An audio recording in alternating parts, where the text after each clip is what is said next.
Zohana le khathon pakhatna bunga changthum pathian kan mangai chu hei hi ani athupek te kan zum hi athupek te chu akhir si lova amen.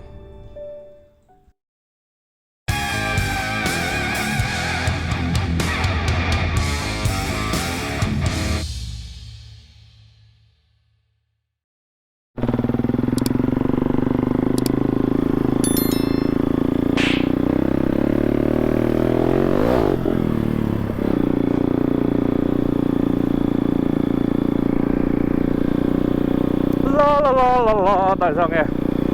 ta thum này mới sống ngã rồi đó đào li rồi đó nè lại nó tục chút cần phân tỏ rồi mà thấy ông rồi thì thiếu nó chân tụt không lâu à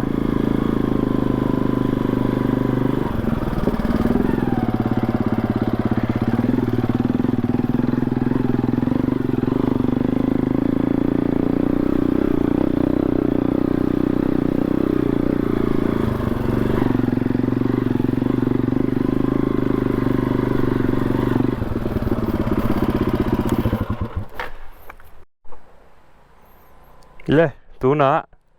nu pa off-roading video kan entra nang Honda Navi in aron off-road do na di let's go ni pe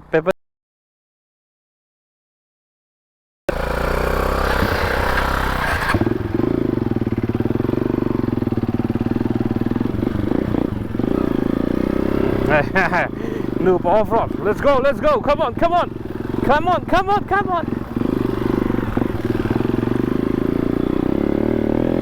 Mai lâu chạy về đâu tổ bốc xe mà. Cô lái bác cứ chiều lâu. Rồi lặng thế à? Phá ra thế chứ e.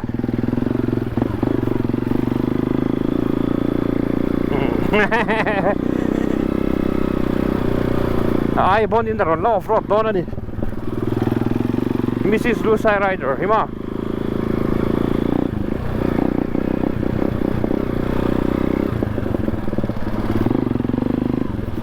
Hey, mấy khó tao có lý tụng mất.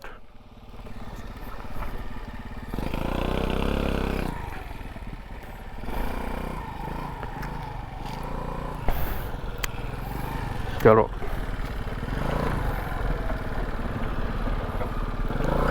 À bon view lo mà Cal thế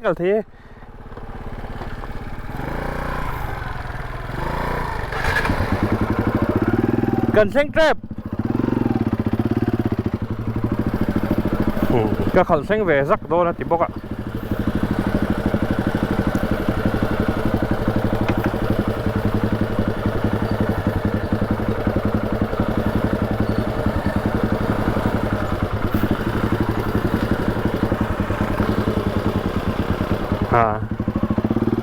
mình phía per cả lão à ta cái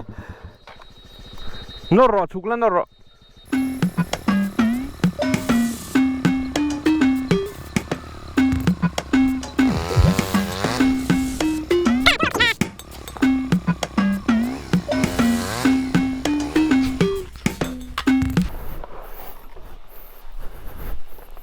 cái này công ở lâu chết on thì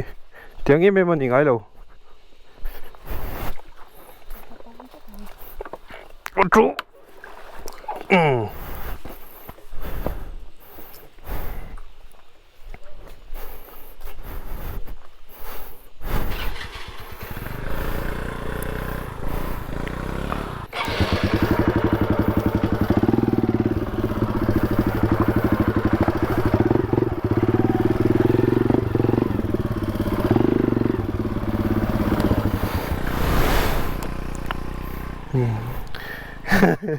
mình xoay na mấy chết thì ăn thì rim bằng chặt tắc off-road chung của gần nia e gần chưa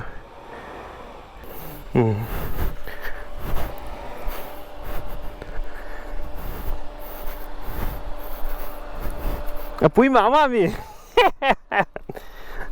le ai ngay đâu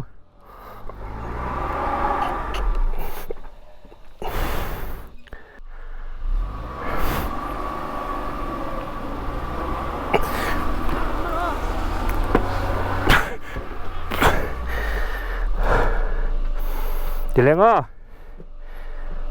chua của mày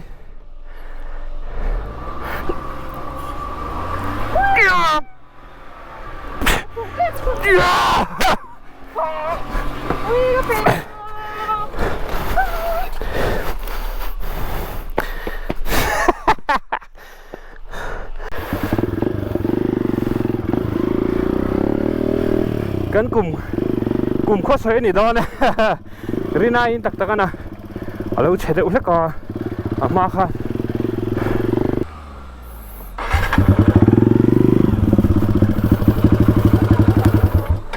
ma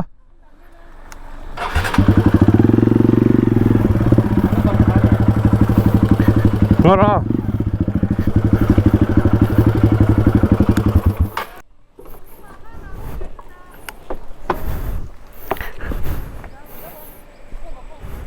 cắt vắc rồi thì khan tlem chu su tang mà hết su chết tụi lắm lâu thì sao nhanh to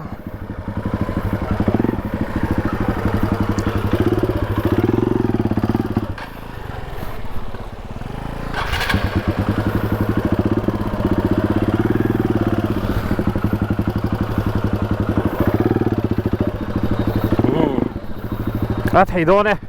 off-road bộ thấy view đó nè. Khi ra trong cái con làn châu đó, khi ra khi mình làm hoa rồi.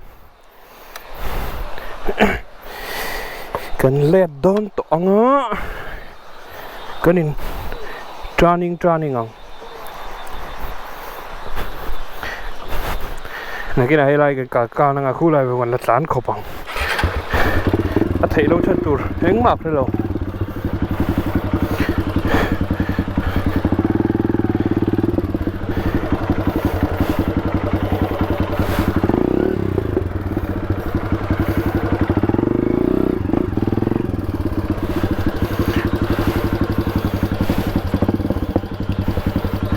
Went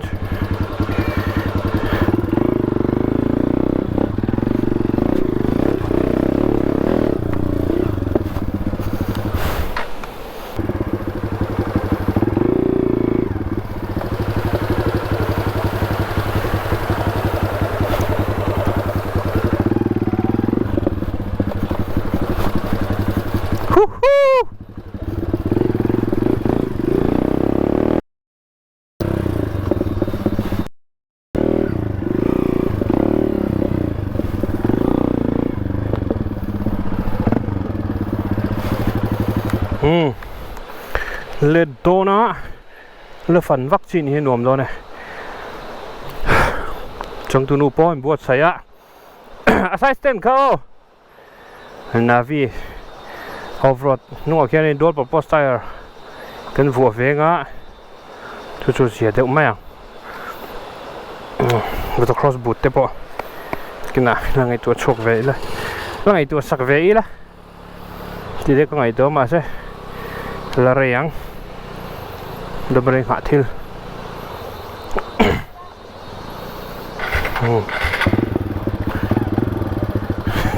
off-road bike pa ngai chu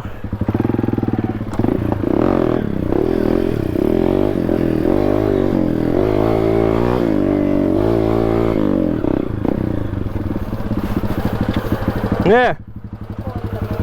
hả có biết cái đà tụi em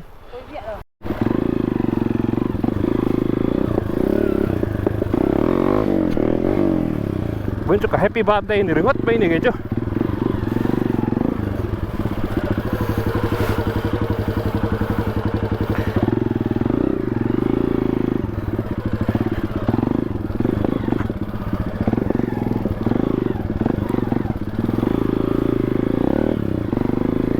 căn này đều lấy cái GoPro hi white thấy chưa tan thấy bùn khóc mai scooty dấu chập bốc á kan lir thai kan zo that hi chuan kan huai ani zo lo a han khal hi chuan in huai hi har thina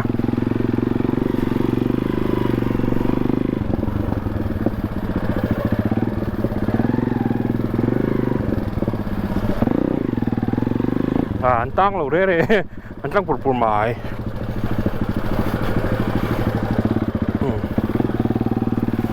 pari voi nge mo chang tu hi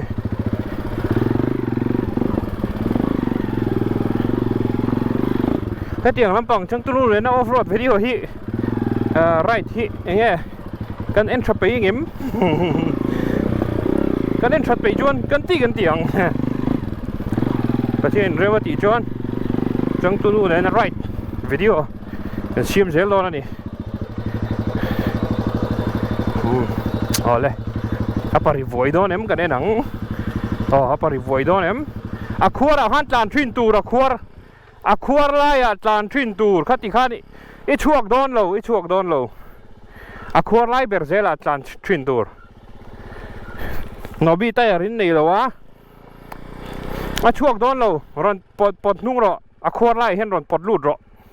akhwar lai hen ho ten off road kanin zirtir pa zelang off ro I ref palang off ro I ref chona chuak dei mang kanin pui mai don lo ni pot nung zel trăng rồi lấy làm sao ta trăng chỉ lâu nhỉ khó nó chuộc mấy đòn mi ô kha lòng gần mùa đồ rồi mi mấy nè khoa lại sẽ là nghiêng thánh với là tổ đó tiếng à chọn ngạc lốc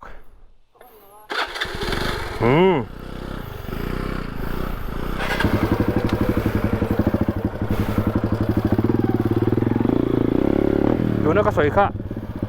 nó bị tay này liếm lẩu tàn tròn hay tiếng hi online hi chạc tùng lẩu tur rất anh tiếc sập trong đó khua không mo khua anh nghĩ thấy lại bây giờ han tàn tóc tur rồi nè thì lẩu khua thuộc con này sẽ sang chỗ anh himber lên line hay lại khua răng hiền tại rộ chậu tung ta sẽ cái nung nó bị này là tang phim thế rồi anh đâu trang cải bụi ta kinh tiếng hi rồi tí rêu chuyển lan tí bốc à anh đó sao chọn cái thì khàn nghĩ ta cả chán chuan tăng lâu này mày mà là tôi nó bị chặt chuan line thì cho còn xác dùng thế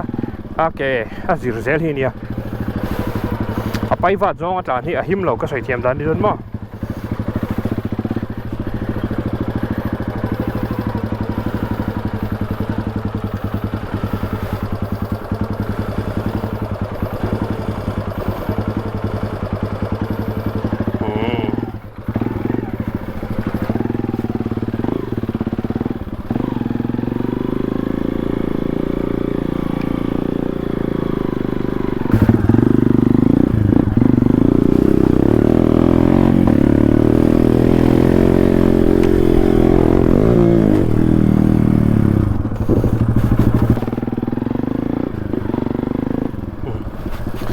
bẹo mẹ hay mất gạt đúng là mất gạt xiêm ngay nè xiêm cho thằng ai rồi nè peacock thế không à off-road peacock tiệt hơn MX peacock như là peacock nói grip khá là tốt gì cả như hai gần đây nó trả đồ này exhaust thì aftermarket exhaust ring over xí lâu cần phổ anh á chuan tin mà đi cái này sprang tiếng eo đó nè, có thể một tuần lâu xịn này không?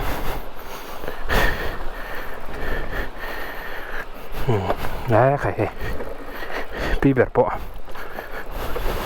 off-road thấy view đó nè,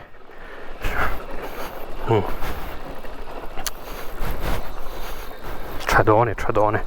trail riding bụi thấy đó nè, chát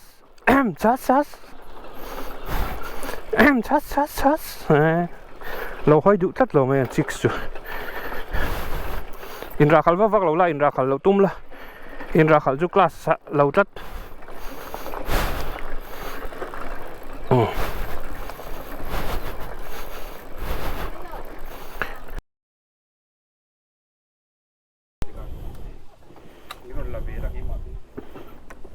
vậy chú cần đủ bánh cần chung qua gần cái là gần đủ bánh gần off road pa video xiamin cái thấy gần pa mà gần off road thà lệ chở đó nè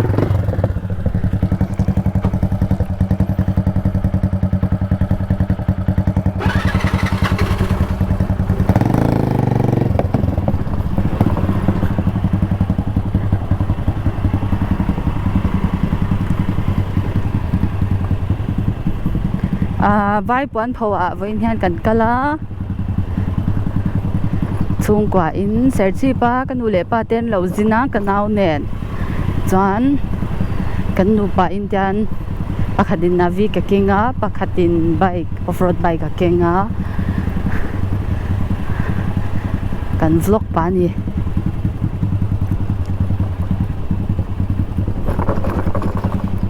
akong hi na mei lo lutuka ai video ma sa akani lo moi te akong hi cheve ra lutuka anar la manita kan kal na hi kai tha po hi nal che ema khulam po moi lutukho shinghal me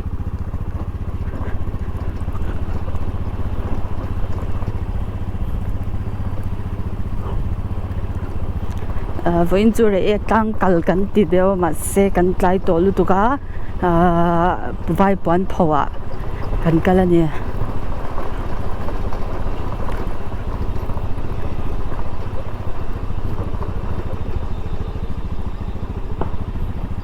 ku ta khan kara khan kanu le pa le kana on chuanga ai kan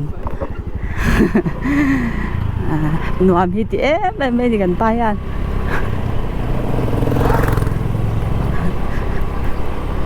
chung kwa chwa ho te hi nuam ve a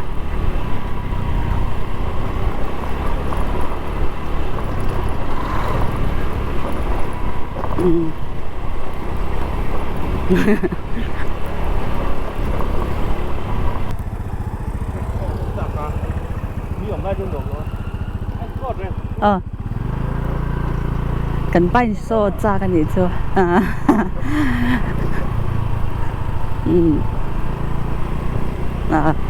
thèm khóc đấy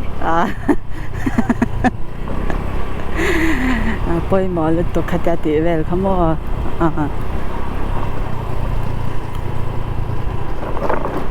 nãy nà hun rem trang chuan cần bay cái là off-road pui lệ đồn à mình off-road pui đồn nghe cái off-road pui đồn cái là chiang lâu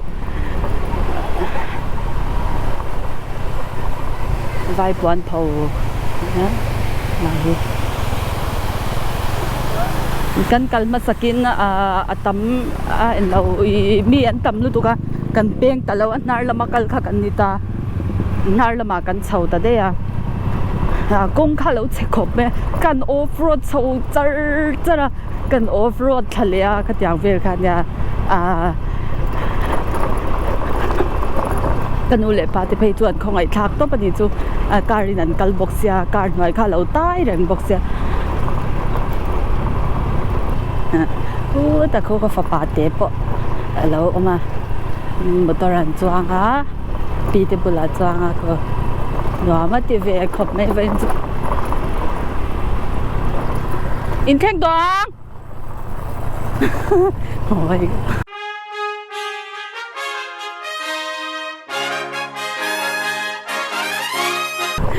run oang chầu là em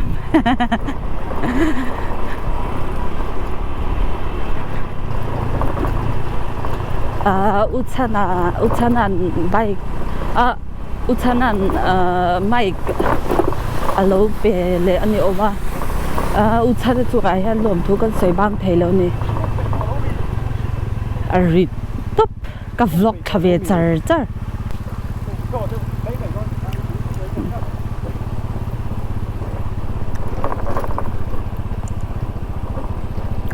tun lai ti mai la bike off-road a hi chuan kan pa che hi nin ka hria uma fela le zira te ho ne nan kal uchan te ho te nen kal hi ni me ka hria vlog thin tam ta kan om ta kati anu pui te yan kan lo support hi ngai ve lu tu ta ni chu i kal chang chuan ke ni po kan ni thawa boy chang te kan lo nei lo thei lo mei cha chuan fa kan lo pom to chuan ma se pasal te tuina zong hi kan tho phi angai ka tia an tui ni pho chuan kal ro se thil swalan ti ni lo chuan kan pa hi ka fak ve khopa rui thei thil hi atilawa hian an chhuah dawn pon an thian ho hian tu ma hian rui thei thil khoi hin om lo ta an tian nui chu ta chuan kan kal dawn o chu ta chuan an kal dawn o an ti te hian mei cha chu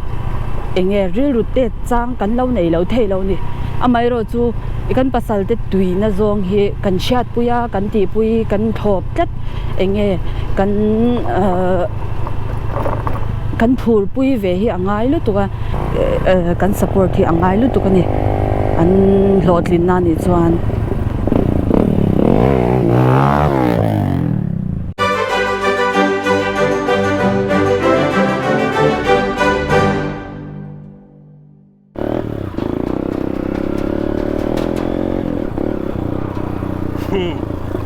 Khan how to nu vlog kha enge an don ni soi ve nu tu ra ai la kha tiang kha nen GoPro da hi om thei se la nu pa ya nen ti sau sai la thang a common don lo riau bike po khal thiam ani o kan nu ki bike po khal thiam ani chu ka soi ve rim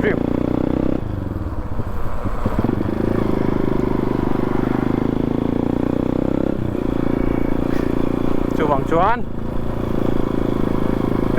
channel hi apon chau zel tu rang ai ngo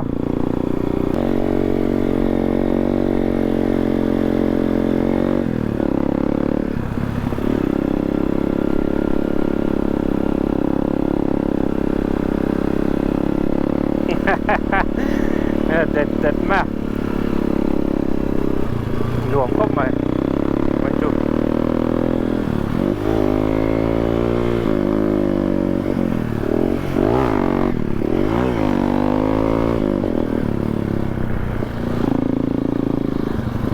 visual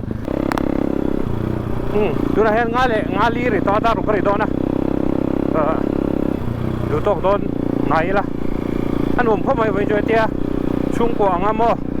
off-roading plus kadeng vela picnic te khan ve ba kai nu pa rai choi fu don video kanin lak sak ton thei dona mo chu off mu nom doi la ya first person view ring wat tia GoPro kan mount ring wat ti jonin a hunam tak thei lo che ta live well in record ton hianen sia don rio shin nga nei ta po riding biker girl la cho tel chong lo a se biker ve thawnia bike khal ve thei nu la ni KTM diu kan nei lai de bo hana khal the ka ti lang du lo mai ka ron so du lo mai to cho nên sia về đâu to nó để bon liền về to dan ti một cái ti sầu về cho nào mà ni châu right đi chu fair lo anh right về chắc thấu nó bụi thế bao bao anh right thấu về chắc thấu chu vòng chơi cái nào family trip thế bao còn này ông chu ông don riêu mày cho nên nó anh em không chỉ là thầm ông lem lâu đi choก็รอนrecordต่อเลยว่าดูตกดอนไหนรักพอทิมดอนนะในวิดีโอคนรีตับนัววิดีโอก็รอนดาเล็ดเลยวิวพอใช่ไหมเทียตุนรุมซึแต่จู่เรฟังอาหารที่เลยให้เน้นวิวแต่ที่ในเล่ที่ฮาร์ทรีนะเป็นรอเจ้ามีอันนี้ค่ะเป็นรอเจ้าดูตกดอนเลยละสิดูเต้song chung a long thu ka soi tak me me hei video ka ron thar nei ka ron kir le a soi nu ka ron kir le a video de mi lo share saka mi lo like sak le turen tin channel po mi subscribe de boy pung ve ze lila pun ve ze da puram ve a le zola na tu na po karin pa box subscribers kan nei to a kanom to a kan lo tu ka mi sing chu ma son zel to kan niang in ma son zel tu min pui ve ula ti ha karon request pa box se oni che tu te song chung alom tu soya in tha thona te in zon na te chen in mal som cheu se la is your right point in na la pan lot in na le mal som la pe zel cheu se la ti kha ka tu sang na cheu ani reng ani thì tôi để dùng dùng cái vai mong tra bài bài viết của lẽ bây đồng ngay xuống xe quá